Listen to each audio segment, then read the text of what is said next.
Hello friends, welcome to my channel. മറ്റൊരു maths ക്ലാസ്സിലേക്ക് എല്ലാവർക്കും സ്വാഗതം. അപ്പൊ നമ്മൾ കഴിഞ്ഞ കുറെ ക്ലാസ്സുകളിലായിട്ട് ഒരു ലംബ സമഭാജി ആംഗിൾ ബൈസെക്ടറിയും വെച്ചിട്ട് ഇരിക്കുകയായിരുന്നു അല്ലെ.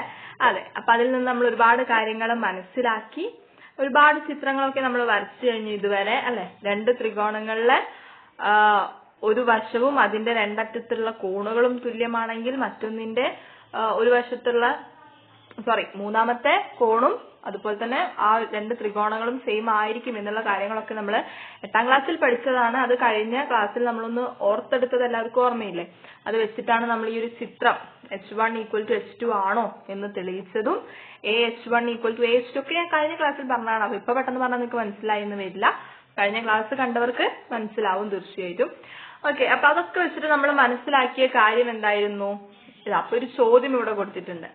What ratio does the bisector of an angle at one vertex divide the opposite side and hence the triangle? ഒരു മൂലയിലെ കോണിന്റെ സമഭാജി എതിർവശത്തെ ത്രികോണത്തെയും ഏത് അംശബന്ധത്തിലാണ് ഭാഗിക്കുന്നത്? ഏതാണ്? അതാണ് നമ്മൾ ഇത്രയും ചെയ്തിട്ട് തെളിയിച്ച കാര്യം അല്ലെ. ഒരു ത്രികോണത്തിലെ ഏത് കോണിന്റെയും സമഭാജി എതിർവശത്തെ ഭാഗിക്കുന്നത് കോണിന്റെ വശങ്ങളുടെ അംശബന്ധത്തിലാണ്. In any triangle, the bisector of an angle divides the opposite side in the ratio of the sides of the angle. പിന്നെ നമ്മൾ പറഞ്ഞു ഒരു ത്രികോണത്തിലെ ഏത് കോണിന്റെയും സമഭാജി എതിർവശത്തെ ഭാഗിക്കുന്നത് കോണിന്റെ വശങ്ങളുടെ അംശബന്ധത്തിലാണ് എന്ന് പറഞ്ഞു. അത് ഭാഗിച്ചു കഴിഞ്ഞിട്ടുണ്ടെങ്കിൽ വശങ്ങളുടെ അംശബന്ധം ഈക്വൽ ടു പരപ്പളവിന്റെ അംശബന്ധമായിരിക്കുമെന്നും നമ്മൾ തെളിയിച്ചു കഴിഞ്ഞതാണ് അല്ലെ. ഇതൊക്കെ നമ്മൾ എഴുതി കഴിഞ്ഞ കാര്യങ്ങളാണ്. എന്നാൽ ഇവിടെ നോക്കൂ, ഒരു കാര്യം ഞാൻ പറയാം. ഞായറാഴ്ച അവധി ദിവസമാണ് എന്ന് സാറ് പറഞ്ഞു അല്ലെ. അതെ, എല്ലാ ഞായറാഴ്ചയും അവധിയാണ് എന്ന് നമുക്ക് പറയാം. എന്നാൽ എല്ലാ അവധി ദിവസവും ഞായറാഴ്ചയാണെന്ന് പറഞ്ഞാൽ ശരിയാവോ? അല്ലല്ലോ. നമുക്ക് റിപ്പബ്ലിക് ഡേക്ക് അവധി ലഭിക്കാറുണ്ട്, August 15 അവധി ലഭിക്കാറുണ്ട്. ഇതൊക്കെ ഞായറാഴ്ച തന്നെ വന്നോളണമെന്നൊന്നും ഇല്ലല്ലോ. അതല്ലാതെ നമ്മൾ ഓരോ ഉത്സവങ്ങൾ അങ്ങനത്തെ ഒക്കെ വരുമ്പോഴൊക്കെ കിട്ടും അല്ലെ. അപ്പോ തിരിച്ചു പറയുമ്പോ എല്ലാ കാര്യങ്ങളും ഒന്നും ശരിയായിക്കൊള്ളണം എന്ന് ഇല്ല. അപ്പോൾ മാത്സിൽ നമ്മളൊരു ചിന്ത നടത്താൻ പോവാണ്. നമ്മളിപ്പോ തെളിയിച്ച കാര്യം എന്താ? ഒരു ത്രികോണം ഉണ്ട്, അതില് ഏത് കോണിന്റെയും സമഭാജി എതിർവശത്തെ ഭാഗിക്കുന്നത് കോണിന്റെ വശങ്ങളുടെ അംശബന്ധത്തിലാണ് എന്നാണ് നമ്മളിപ്പോ പറഞ്ഞത്. ഓക്കെ, നമുക്കതൊന്ന് തിരിച്ച് ചിന്തിച്ചു നോക്കാം. ത്രികോണമുണ്ട്, ഒരു മൂലയിൽ നിന്നും എതിർവശത്തേക്ക് ഒരു വരയും ഉണ്ട്. നമ്മൾ പഠിച്ചതനുസരിച്ചിട്ട് ആ വര കോൺ സമഭാജി ആണെങ്കിൽ അല്ലെ, നമ്മൾ പറഞ്ഞെന്താ, ആ മുകളിലുള്ള ആ കോണിനെ പകുതിയായിട്ട് ഭാഗിക്കുന്നു. x0 എന്ന് നമ്മൾ എടുത്തത് ഓർമ്മയില്ലേ? ആ വര കോൺ സമഭാജി ആണെങ്കിൽ ഈ വര എതിർവശത്തെ ഭാഗിക്കുന്നത് കോണിന്റെ വശങ്ങളുടെ അംശബന്ധത്തിലാണ് എന്നാണ് നമ്മളിപ്പോ പഠിച്ചത്. എന്നാൽ ഒന്ന് തിരിച്ചാലോചിച്ച് നോക്കൂ. വര എതിർവശത്തെ ഭാഗിക്കുന്നത് കോണിന്റെ വശങ്ങളുടെ അംശബന്ധത്തിൽ ആയാൽ ഈ വര കോൺ സമഭാജിയാകുമോ? ഇതാണ് നമ്മളുടെ ചോദ്യം. എങ്ങനെ തെളിയിക്കാം? നമുക്ക് നോക്കാം. ഇതാണ് ഒരു ത്രികോണം നമ്മൾ വരച്ചു അല്ലെ. ഓക്കെ, അതിൽ നമ്മളൊരു വരയും വരച്ചു, ആ വരയും ഉണ്ട്. നമുക്ക് എന്താ തെളിയിക്കേണ്ടത്? വര എതിർവശത്തെ ഭാഗിക്കുന്നത് കോണിന്റെ വശങ്ങളുടെ അംശബന്ധത്തിൽ. അപ്പൊ ഈ വര എങ്ങനെയാണുള്ളത്? കോണിന്റെ വശങ്ങളുടെ അംശബന്ധത്തിലാണ് ഇവിടെ P ഭാഗിച്ചിരിക്കുന്നത്. എങ്കിൽ ഇവിടെയുള്ള രണ്ടു കോണുകൾ സെയിം ആവുമോ? ഈ വര ഒരു കോൺ സമഭാജി ആണോ എന്നാണ് നമ്മളോട് ചോദിച്ചിരിക്കുന്നത്. അപ്പൊ Pയുടെ പ്രത്യേകത എന്താണ് തന്നത്? നമ്മളിപ്പോ പറഞ്ഞു അല്ലെ. P ഉൾപ്പെടുന്ന വശം, അതായത് താഴത്തെ വശത്തിനെ മറ്റ് രണ്ട് വശങ്ങളുടെ അംശബന്ധത്തിലാണ് ഭാഗിക്കുന്നത്. അതാണ് Pയുടെ പ്രത്യേകത. അതാണ് നമ്മൾ പറഞ്ഞതും. എതിർവശത്തെ ഭാഗിക്കുന്നത് കോണിന്റെ വശങ്ങളുടെ അംശബന്ധത്തിലായാൽ നമ്മുടെ ചോദ്യം അങ്ങനെയാണ് വരുന്നത്. അപ്പൊ P എന്ന് പറയുന്നത് മറ്റ് രണ്ട് വശങ്ങളുടെ അംശബന്ധത്തിലാണ് ഭാഗിക്കുന്നത്. അങ്ങനെയാണെങ്കിൽ സ്വാഭാവികമായിട്ടും നേരത്തെ കണ്ടതനുസരിച്ചിട്ട് കോൺ എയുടെ സമഭാജി Pയിലൂടെ കടന്നു പോകണം അല്ലെ. നമ്മൾ നേരത്തെ പറഞ്ഞതനുസരിച്ചിട്ട് കോൺ എയുടെ സമഭാജി Pയിലൂടെ കടന്നു പോകണം. അങ്ങനെ നോക്കുകയാണെങ്കിൽ നമുക്ക് അവിടെ എന്ത് വേണം? ശരിക്കും രണ്ട് വര വേണം അല്ലെ. എയിലൂടെയും Pയിലൂടെയും കടന്നു പോകുന്ന രണ്ട് വരകൾ. പക്ഷെ ഇവിടെ രണ്ട് വരയുണ്ടോ? എയിലൂടെയും Pയിലൂടെയും കടന്നു പോകണമെങ്കിൽ, രണ്ട് ബിന്ദുവിലൂടെയും കടന്നു പോകണമെങ്കിൽ അതൊരൊറ്റ വര തന്നെയായിരിക്കും. ഒരു പ്രതലത്തിലൂടെ രണ്ട് ബിന്ദുക്കളിൽ കൂടി ഒരു വരയെ കടന്നു പോകൂ. അപ്പൊ ആ വര കോൺ സമഭാജി ആയിരിക്കും എന്നുള്ളത് തീർച്ചയാണ് അല്ലെ. വളരെ സിമ്പിൾ ആയിട്ട് അത് നമുക്ക് കണ്ടെത്താം. അപ്പൊ ജസ്റ്റ് അതൊന്ന് പറഞ്ഞു വെച്ചൂന്നേ ഉള്ളൂ. അപ്പൊ എല്ലാ കാര്യങ്ങളും ഒന്നും തിരിച്ചു പറയുമ്പോൾ ശരിയാവില്ല, എങ്കിലും നമുക്ക് കണക്കിലൂടെ എന്ത് ചെയ്യാൻ പറ്റും, തെളിയിക്കാൻ വേണ്ടിയിട്ട് സാധിക്കും. അപ്പൊ ഇത് നമ്മൾ അങ്ങനെ തെളിയിച്ചിട്ടുണ്ട്. അപ്പൊ ഇങ്ങനെ ഒരു ചോദ്യം വരികയാണെങ്കിൽ നമുക്കിത് എഴുതാൻ വേണ്ടിയിട്ട് സാധിക്കും. ഇനി മറ്റൊന്ന്, 3 ഈർക്കിളുകൾ എടുത്തു നമ്മള്. 3 ഈർക്കിളുകൾ എടുത്തപ്പോ 2 എണ്ണത്തിന് സമാന്തരമായിട്ട് വെച്ചു, ഒന്നിനെ അതിനെ ഖണ്ഡിക്കുന്ന രീതിയിലും വെച്ചു, 2നെയും മുറിച്ചു പോകുന്ന രീതിയിൽ വെച്ചു. ഇവിടെ നോക്കിയിട്ടുണ്ടെങ്കിൽ നമുക്കറിയാം 2 കോണുകൾ കാണുന്നുണ്ട് അല്ലെ, 60 ഡിഗ്രിയും 120 ഡിഗ്രിയും ആണ്. ആ സമാന്തരമായിട്ട് നിൽക്കുന്നതിലുള്ളതാണ്. അപ്പൊ നമുക്കറിയാം അത് രണ്ടും കൂടി കൂട്ടിയാൽ എത്ര കിട്ടും, 180 ഡിഗ്രി എന്ന് കിട്ടും അല്ലെ. 120ഉം 60ഉം നമുക്ക് 180 ഡിഗ്രി എന്ന് കിട്ടും. ഓക്കെ, മെല്ലെ നമ്മൾ എന്ത് ചെയ്യണം, മുകളിലത്തെ ഈർക്കിള് താത്തി താത്തി താത്തി താത്തി താഴെ വരെ എത്തിച്ചു എന്ന് വിചാരിക്കുക. അപ്പൊ മുകളിലത്തെ കോൺ എന്തായി,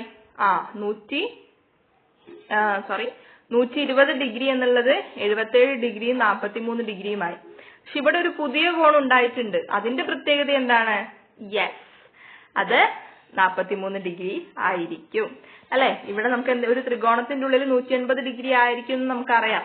അപ്പോ ഇവിടെ ആ സമാന്തരമായിട്ട് വരയ്ക്കപ്പെട്ടിരിക്കുന്ന വരയിൽ നിന്നും 120 ഡിഗ്രിയിൽ നിന്നും നമ്മൾ 77 ഡിഗ്രി എടുത്തപ്പോ ആ ബാക്കി വന്ന 43 ഡിഗ്രിയാണ് ഇവിടെ വന്നത്. ഈ ഒരു തത്വവും മനസ്സിലാക്കി വെക്കുക. ജസ്റ്റ് ഒന്ന് വരച്ചു വെക്കണമെങ്കിൽ വരച്ചു വെക്കാം. കുറച്ച് കാര്യങ്ങൾ ഓർമ്മിച്ചു വെക്കാനുള്ള കുറച്ച് കാര്യങ്ങളാണ് ഈ ക്ലാസ്സിൽ പറഞ്ഞത്. ഇനി ഒരു ചോദ്യം നമ്മൾ ഡിസ്കസ് ചെയ്യാൻ പോവാണ്. 2 വശങ്ങളുടെ നീളം 8, 6 സെന്റിമീറ്ററും പരപ്പളവ് 12 ചതുരശ്ര സെന്റിമീറ്ററുമായ തുല്യമല്ലാത്ത എത്ര ത്രികോണം വരയ്ക്കാം. തുല്യമാവണമെന്നില്ല. ഓക്കെ, പരപ്പളവ് 12ഉം നീളങ്ങള് 8ഉം 6ഉം ആയാൽ മതി. ത്രികോണങ്ങൾ രണ്ടും കാണാൻ തുല്യമാവണമെന്നൊന്നുമില്ല. How many different non-congruent triangles can you draw with 2 sides 8 and 6 centimeters and area 12 square centimeters?